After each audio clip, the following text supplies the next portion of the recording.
اور یہ breaking bulletin آپ کا ہے ناظرین. ہمارا فیس بک پیج اور ہمارا ای میل کانسٹنٹلی پیج پہ while I'm talking to you وہ چلتا رہتا ہے.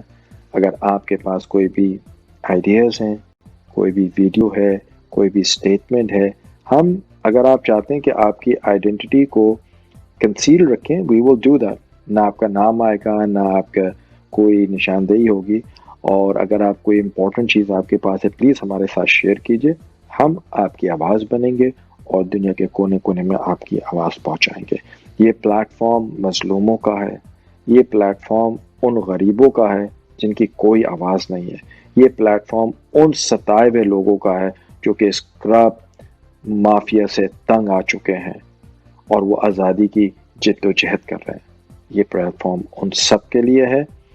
الطاف حسین بھائی ہر مظلوم کے قائد ہیں اور وہ ہر مظلوم کی حمایت کرتے ہیں. اپنا بہت خیال رکھیے گا. Stay home, stay safe, stay healthy. بہت بہت شکریہ. السلام علیکم ورحمۃ اللہ.